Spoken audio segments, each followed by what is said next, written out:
बीरबल आणि गुप्त दरवाजा. एके दिवशी बादशाह अकबराच्या महालात एक अफवा पसरली. महालात कुठेतरी गुप्त दरवाजा आहे, त्यातून कोणीतरी ये जा करतं. रात्री पहारा कडक असताना काही वस्तू रोज गायब व्हायच्या. अकबर चिंतेत पडला. त्याने बीरबलाला बोलवले.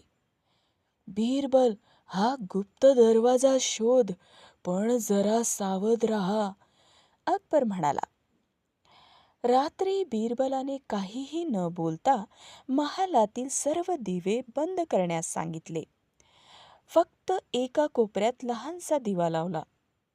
मध्यरात्री अचानक एक सावली त्या दिव्याजवळून सरकली. बीरबल लगेच उठला आणि त्याने पहारेकऱ्यांना इशारा दिला. त्या सावलीचा पाठलाग करताच कळले, तो दरवाजा नव्हताच मुळे, एक गुप्त मार्ग होता, जो वापरून दरबारातील मंत्रीच चोरी करत होता. सकाळी अकबराने सगळे ऐकले आणि तो हसत म्हणाला, बीरबल, तुझ्या दिव्याने सत्य दाखविले. जर तुम्हाला माझ्या स्टोरीज आवडत असतील तर प्लीज लाईक, शेअर, कमेंट आणि सबस्क्राईब करा. आणि व्हिडिओ बघितल्याबद्दल खूप खूप आभार.